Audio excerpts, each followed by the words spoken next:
Hello, intentional people. You are most welcome to my channel. Thank you so much for tuning in. You'll agree with me that this is a critical time in history. There is economic hardship, economic crunch. This is a tough time for so many people across the globe. The cost of things keep rising every single day. But then, this seems to be the reality right now. So the question we should be asking is, how do we navigate this? How do we survive this economic hardship? But not just surviving it, but also rising above it, thriving in difficult times like this. So I've come up with 8 ways to help us navigate economic hardship. Kindly take a moment to like this video and let's dive right into it. The number one thing on my list is this: assess your financial situation. You know how much you earn. You know what you can afford and what you cannot afford. Be truthful to yourself about it. It will help you to live within your means. You will not keep spending the money that you don't have. You will not incur debts. Always try to work with your income. Have a budget. Have a plan for every money that comes into your hand. Number 2, seek additional sources of income. One source of income is not going to cut it at this time. So consider saving up. Consider an investment that is going to be yielding rapid interest for you. Also think of probably taking up an extra job if it is not going to be too strenuous on you. Or maybe you seek a job with a higher pay. And before you exhaust your savings on feeding, please try and consider putting it into a profitable venture that will be yielding money for you from time to time, so that you won't be stranded, you won't go entirely broke. You still have something to be surviving on, something that your family is going to be living on, while you hope that the situation gets better and work towards that. Number 3, prioritize needs over wants. Your needs are the things that you cannot do without, but your wants are things that are not necessities. You can still do without them. So once you get your income, stock up the house with your needs like foods and other essentials. Try and buy in bulk so that it's going to be cheaper. Cut down on excesses like eating out every now and then. You should try and be cooking at home. And then you should review your bills and subscriptions. Any bill or subscription that is not important for now can go off your list. Consider changing your children's schools or school if need be. If you can no longer afford that expensive school, there is nothing shameful about it. You can find another school that is equally good but less expensive. Number 4, be a good negotiator. Always target good deals. Don't be afraid to make an offer. Whenever you go buy something, make an offer. You know how much is in your pockets, right? You know your budget. You know what you can afford.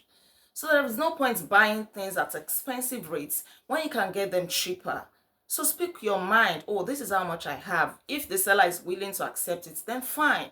If they are not willing to accept it, the worst that they are going to say is a no. And then you move on to somebody else, because you just never know. Somebody will say yes to you. Somebody will find your offer to be good enough. So don't be afraid to negotiate. It will help you save money. Number 5, avoid complaining. High blood pressure is real. You don't want to keep complaining and grumbling every now and then.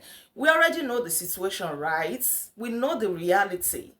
But complaining is not going to do anything, because you don't want to get high blood pressure and then you have to spend the little money that you have on drugs or in the hospital. Buy what you can afford and go home. You will hardly catch me complaining. I buy what I can afford and I go home. Number 6, pull resources together with people. Your neighbors, your colleagues, your church members, your mosque members. You all can come together and buy things in bulk. You can buy a cow and share. You can buy, foodstuffs, baskets of pepper, tomatoes, and divide amongst yourselves. It is going to be cheaper that way. Or probably you have a car and you live in an area and also work in the same area as somebody else. You can consider taking turns to drive to work in one another's car.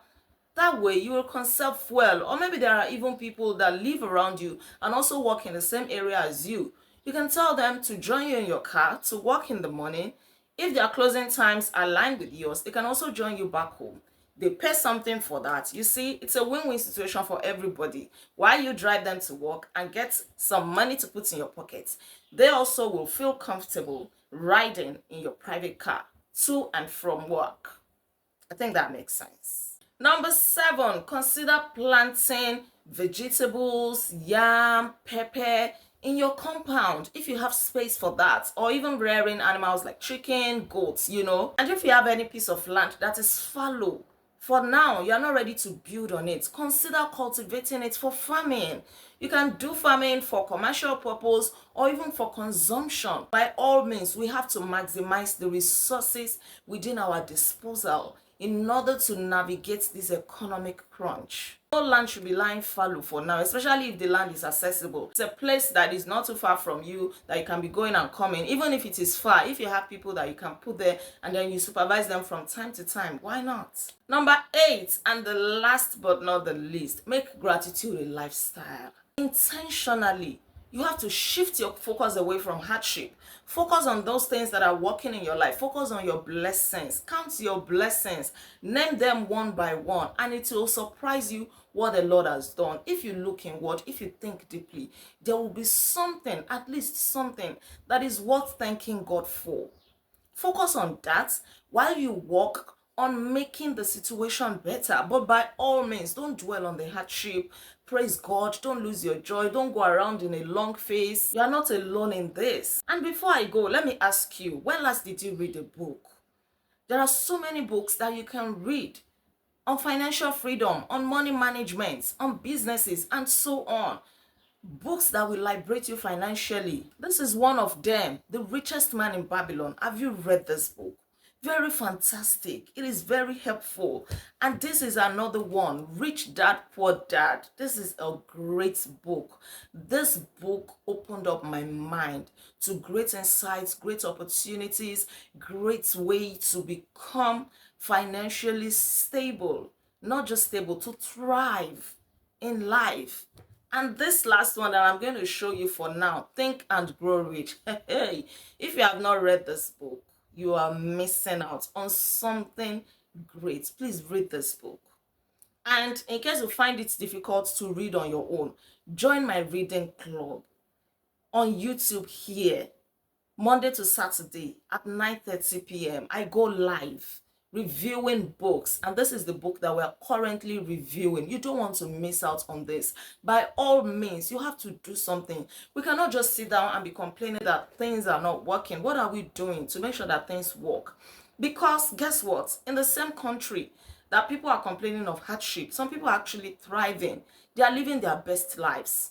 Recently, I attended a seminar and somebody was sharing how he set a target of 10 million naira on one of his side hustles, just one of them, for this year. And as far back as May, he had already made that 10 million naira. He has surpassed it. I'm sure by now he has made close to double of that. Another person, a young chap, was sharing how he closed the deal of 100 million naira. Somebody said 500 million naira. Big amount. And you're wondering, where is all of this money coming from? That is to tell you that there is money where there is money. So if you shift your focus away from hardship, you are going to see opportunities. Your brain is going to let in so many ideas that will improve your situation. People are doing great things with money. Car dealers keep bringing in cars every single day because people are buying. People are buying houses. They are buying lands. They're doing great projects. The other day, I know somebody that did a house warming. She just moved into a new house. You go to the airport right now, people are traveling en masse. Do you know how much it costs to fly now? Where's the money coming from? It's coming from somewhere. So look within, think critically, don't complain, have a positive outlook to life. Remember, tough times never last, but tough people do. Hardship will not be your portion, it will not be my portion. We're going to thrive, even in a hard economy. But then, it's a matter of choice. It's a matter of how we approach life, our outlook to things. Be positive. Thank you so much for watching. Thank you for tuning in. Please don't forget to like this video, share your thoughts with me in the comment section. Kindly subscribe to my channel for more captivating content. In case you are yet to subscribe, feel free to share this video as well. I remain Olaide Agbaje, also known as First Lady, and on this channel, I inspire you to live intentionally. I'll come your way again. Until then, be intentional. Bye.